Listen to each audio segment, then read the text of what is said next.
Hey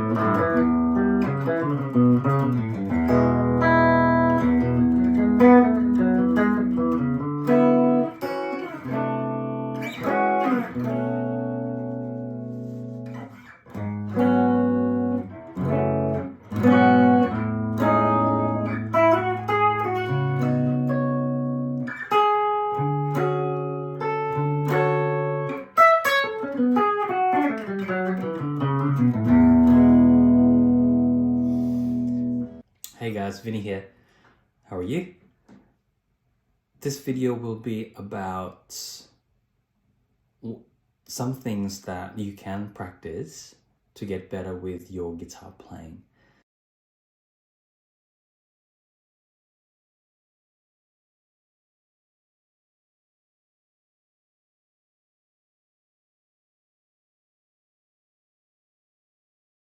So in church, I understand that the recorded parts are pretty straightforward, and the parts are they're all readily available on the internet. So you just literally have just to watch it and imitate it.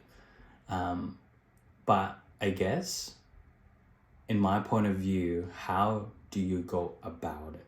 How do you practice it? How do you internalize it? Or how do you even analyze it? So then that specific technique becomes yours.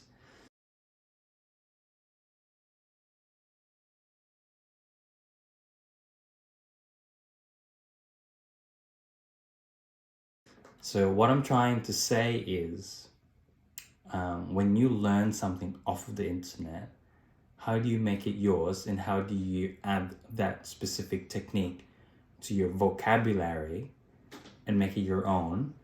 And when you play other songs, you can apply those same techniques.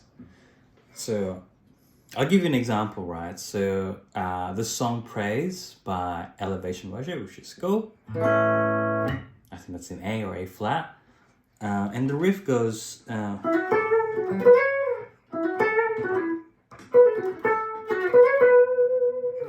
that's how I hear it. I've never really went onto the internet and tried to watch someone else do it. When I was listening to the recorded track, that's what I heard. So then that's what I practiced. So a lot of the content that you'll see in my channel would be how you perceive music and how you listen to it and how you practice it. So there's a lot of content here that will be heavily based on me trying to make sense of what you're hearing and putting names onto it, if that makes sense. It's not a very common way of teaching because it's really vague, but that's what we're missing nowadays, is people not learning by ear. Everyone's just, okay, for example, you're rostered on this Sunday. You go, okay, there's gonna be this song, and literally just type this song, like, I don't know, Praise by Elevation Worship, and you type guitar playthrough. I'm like, that's cool, but if you just learn that, you get stuck with just that. But if you play it by ear, you learn so much more. You unlock more of the fretboard. So that's what I'm just trying to say. I went on a bit of a ramble there, but that's just what we're missing. That's why I put up this channel, because I rarely see guys teaching other beginner guitar players how to play by ear and how to unlock the fretboard on their own and actually explore the instrument rather than being a copycat, right? So my opinions are very strong on that one. But anyway, okay. So with Praise, right? That chorus riff. So with that one, there's a lot of techniques there already. So you got the... So that's like a hammer on, you know?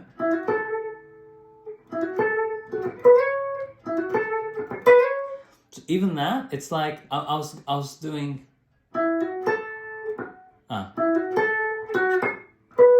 Just like a little...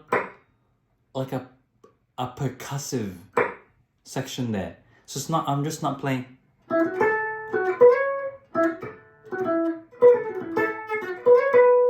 I'm going.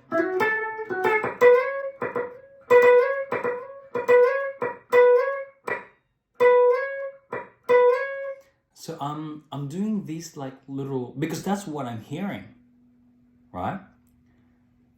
So if you can hear those little nuances to the riffs, try and practice that and try to figure it out on the guitar, right? So I see a lot of covers on YouTube just doing playing, which is cool.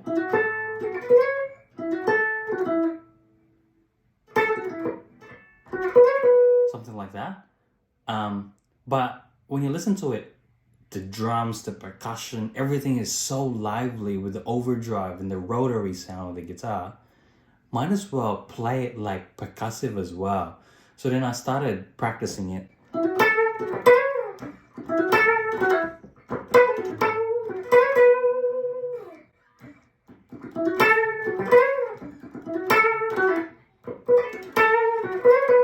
You can hear like little ghost notes in my picking on my right hand, right? Okay, let me break this down. I've said so many things there.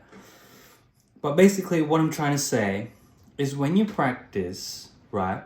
You practice what you hear in your head, what an electric guitar should sound like in your head, or how you hear it.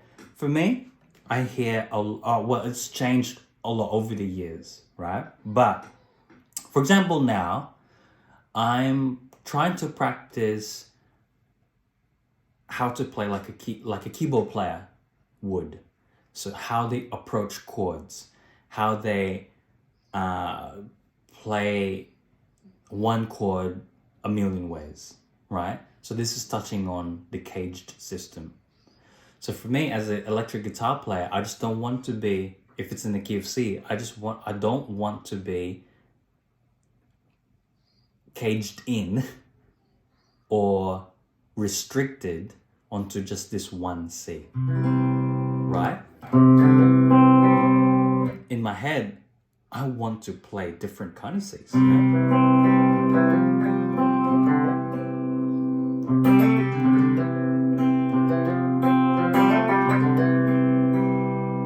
right? So then, or maybe I could go.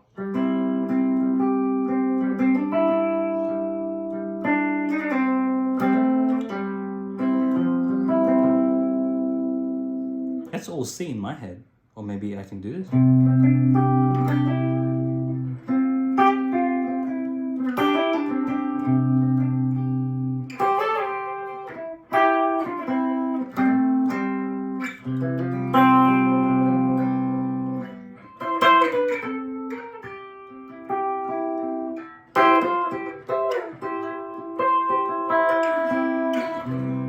You know what I'm saying? So for me, I can hear that in my head. I can hear it in my ear now, right? So then I started practicing it. I started figuring out things.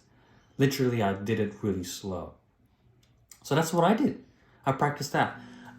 One time, I've heard like a riff, like we were recording this video, not video, we were recording this little track.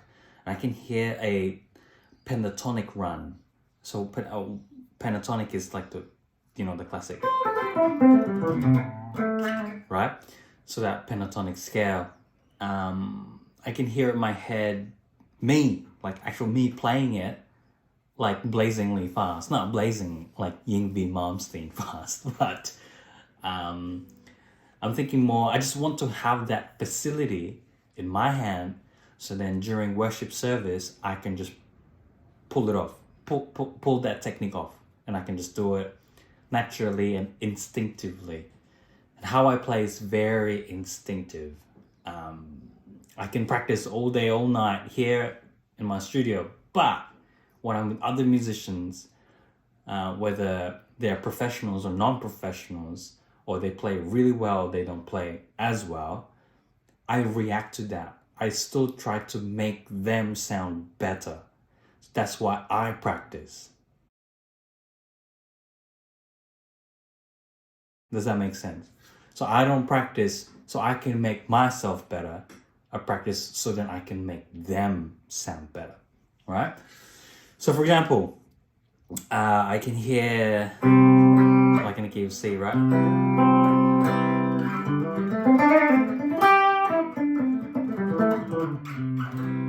Right, that's really sloppy. But what I did there was like a little ghost note thing. It's like a 4-note grouping, but it's all ghost notes. It's not really, it's not very in your face. I just did.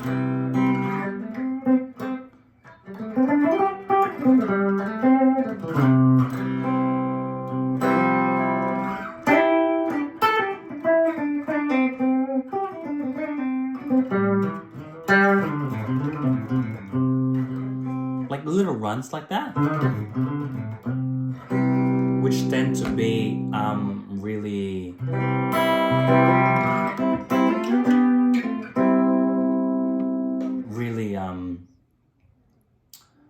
just really ghost notes, and it just adds to the feel of what you're trying to do.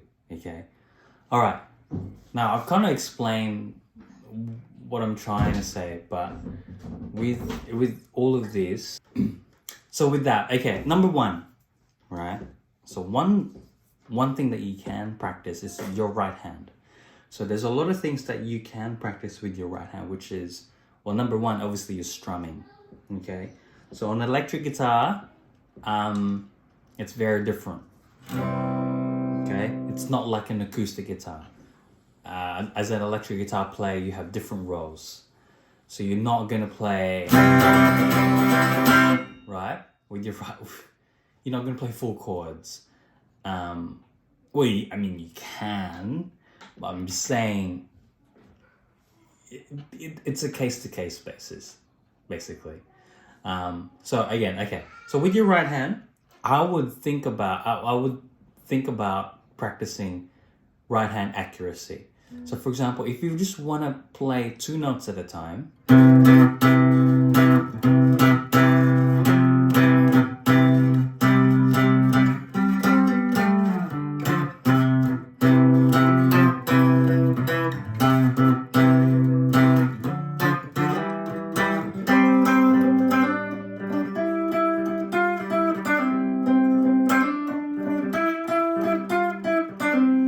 so if you're gonna do kind of riffs like that, then you're gonna practice playing 2 notes at the same time, 2 notes at a time.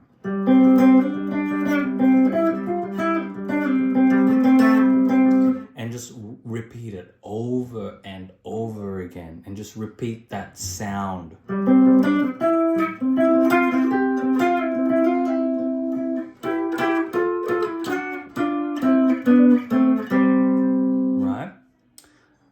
Or if you want to play 3 notes at a time, or sometimes you want to do some hybrid picking, right? So then you can practice playing with different fingers. Now this I do a lot.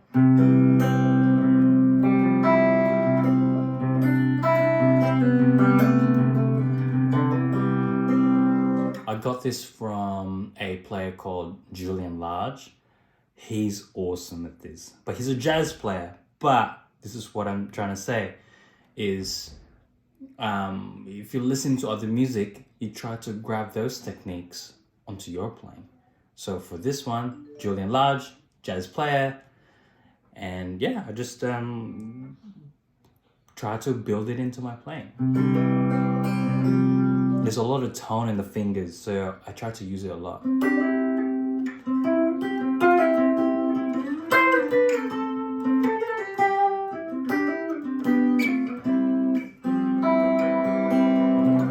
Right, so plucking. Make sure you're cool with that, and you're strumming as well. Your palm muting. Make sure when you're palm muting, it's punchy.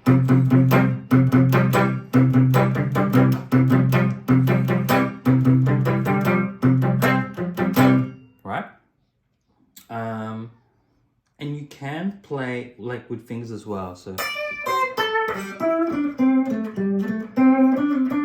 while holding your pick. So for me, I still like holding a pick. That's why I practice with the pick while playing with other fingers. That's the sound I'm hearing in my head. That's what I practice, right?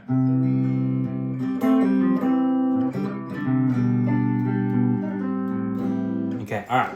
So with the left hand now, you can practice your hammer-on and pull-offs.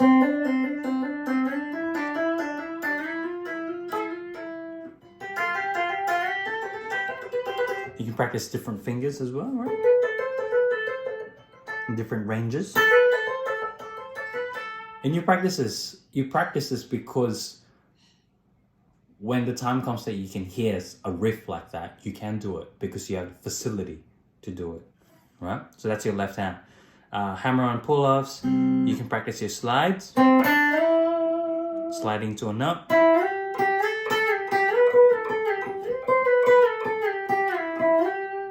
All right? Or sliding down to a note.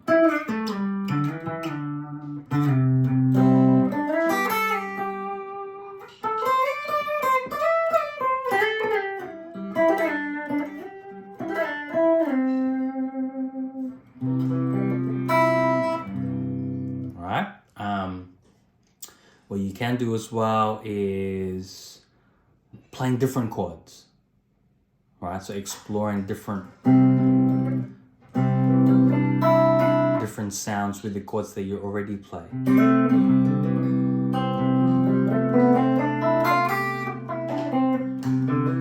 So I learned that with Tom Emmanuel. He does a lot of that.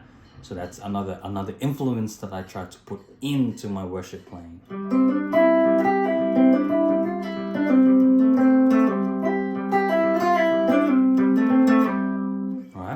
So a lot of this is exploration. Okay, again, with your right hand, plucking, strumming, palm muting, playing with your fingers, hybrid picking, right? With your left hand, you can do hammer-on pull-offs, sliding in and out of a note.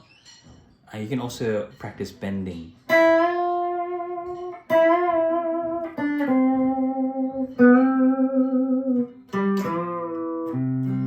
My bending is so bad. I really want to practice it. But because of my jazz background, I don't really do it much. But I don't hear it in my head. That's why I don't do it. So, so bending, that's pretty much it. So when you pick up your guitar, you can practice these things while playing a song, but you're being intentional of what you're trying to do. So you can practice just sitting down on the guitar, practicing your hammer-on and pull-offs. There's a lot of resources on the internet, so you can just pull that out. I'm just suggesting things. And maybe also the concept behind those things. That's why I have suggested them. I hope that helps. If you have any questions, just let me know in the comments below. But again, a lot of the content that you'll see here is just coming from a different direction of exploration and the why, right? So you practice. The reason why you practice is when you hear something, you're able to explore on the guitar, sit down and spend time on it and discover those sounds. That's pretty much what I'm trying to say. Practice those things. The things that I've taught you are not new. They're all on the internet. But I encourage you to practice those, so then when you hear a riff, when you hear a new riff, when you're improvising, then you can do it, right? You have the ability to do it, especially in those spontaneous moments at church if you do them. So, all right, I hope that helps. All right, I'll see you in the next one. Bye.